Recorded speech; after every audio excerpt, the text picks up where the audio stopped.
Welcome to the Discovery Series. And just like you, I am seeking to learn how to be a better musician and learn my instruments. So, as I make these discoveries for myself, I archive them and maybe it can be of help to you.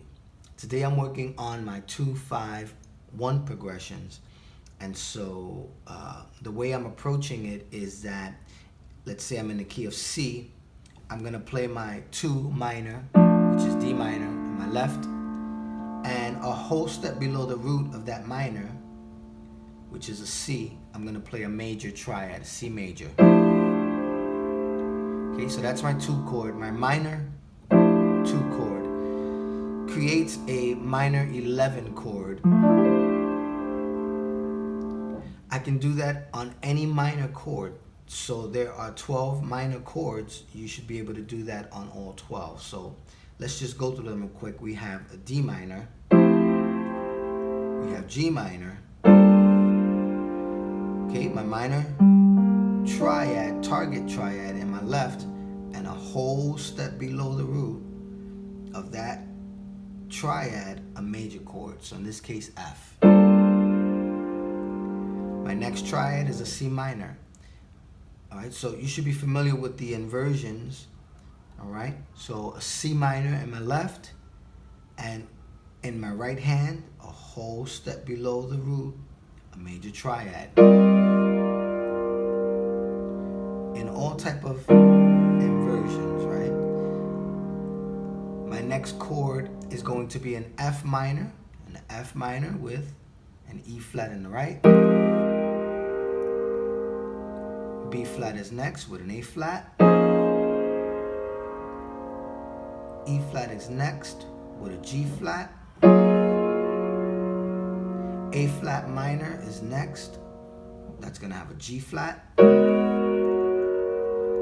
C sharp minor is next. That's going to have a B chord. F sharp minor is next. It's going to have an E chord. B minor is next. That's going to have an A chord. Remember, I'm using different inversions, so you should be familiar with inversions. Move these notes around so that you are not jumping all over the keyboard. E minor is next. That's an E minor chord with a major chord, a whole step below the root. And our last chord, A minor. So that takes care of all 12 minor chords we're going to need. Next in the 2-5 is our dominant chord. So in the key of C, your dominant chord is your 5th, which is G. So on the dominant chord, I like to play the tritone of that dominant, right? And I like to add a half step below the 7th, the flat 7. Okay, so if I have that's my G7, a half step below this 7, here's the tritone, I like to play a major triad as well.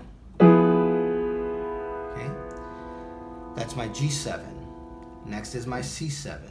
Okay, so that's my C7, here's my 7th, this is my tritone, a half step below the 7th, a major triad, A in this case. Here's my F7, and here's my B flat 7,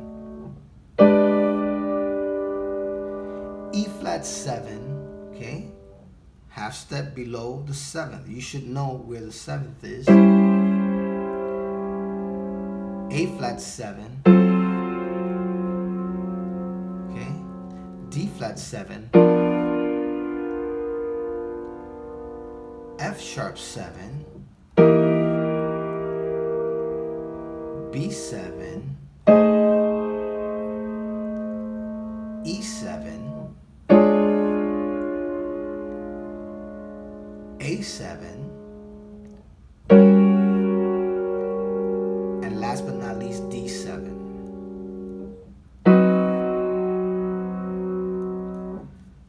So in order to do those dominant chords, you need to know what a seventh is, seventh chord is, and you need to remove the root, remove the fifth, and know that your third and your flat seven is called your tritone. A tritone is shared between two chords actually, so you'll find yourself being able to play either, for this particular tritone, a C chord, a C7, excuse me, or a G flat 7.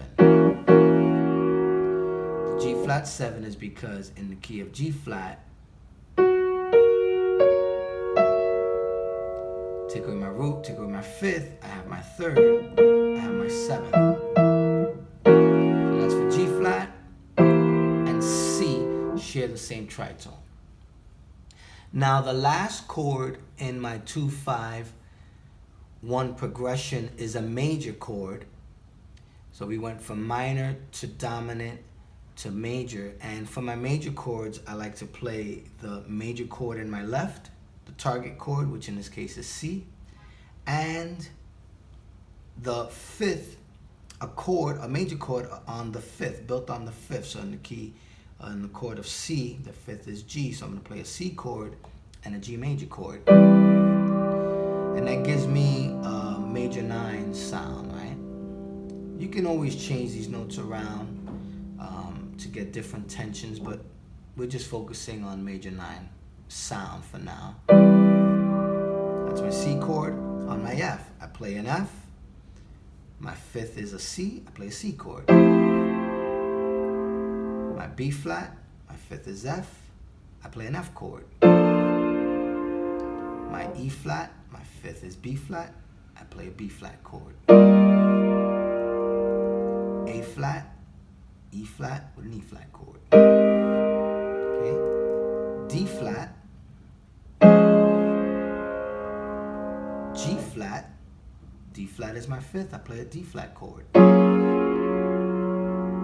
B with F sharp,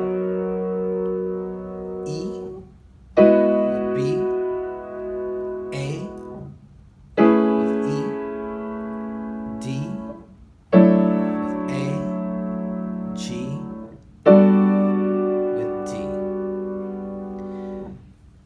Again, your inversions, your knowledge of inversions is important because you don't want to be jumping all over the keyboard. If you know your inversions, you can hang.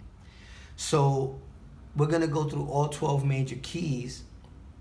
You would have your D minor, you would have your G, and you would have your C.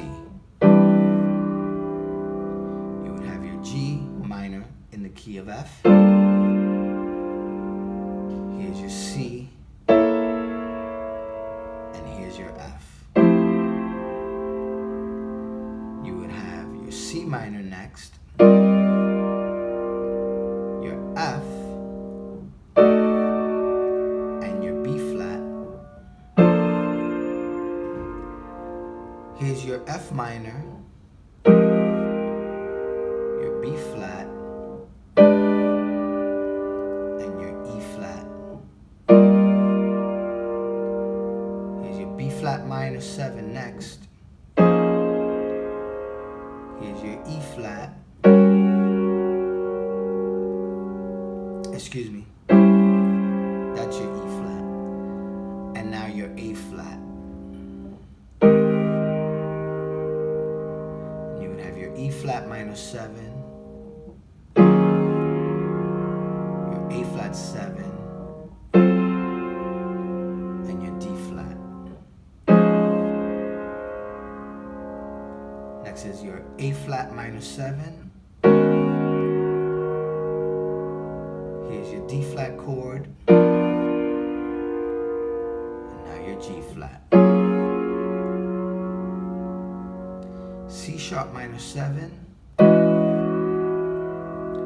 F7. And B. F minor 7. Here's your B7, and here's your E chord.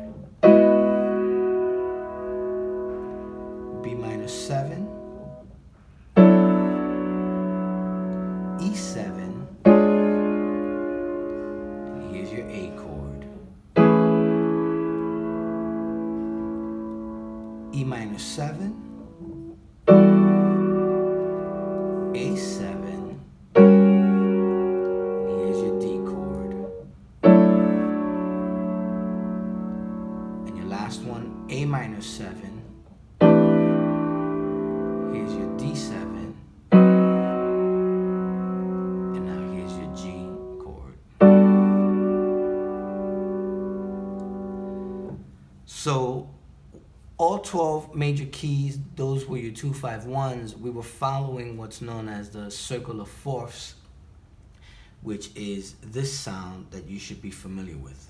C, F, B flat, E flat. These are key centers. Key of A, key of D, G flat, B, E, A, D, G, and then we end on C. Now I'm going to put on a backing track, and I'm gonna play, but I may not be so strict with playing an exact minor here and an exact major chord there and an exact tritone here and an exact major chord and an exact major chord here and an exact major on the fifth. I may not be so exact because when you're playing, you're not thinking about all of this, right? So, but that's a good way to get some sounds going right away. So follow along if you can. I'm at 100 BPMs. I'm gonna have a jazz medium swing playing in the background with a bass, and we'll play all 12 major keys.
So you get the idea. You're using your knowledge of what sounds good in isolation,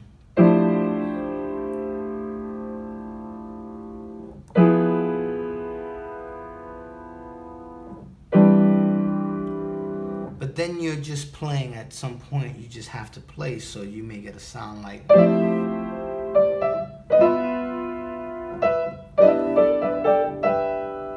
right?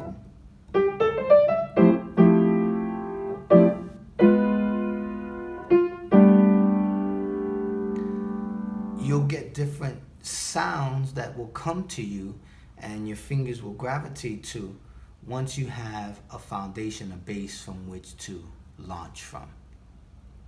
Take care.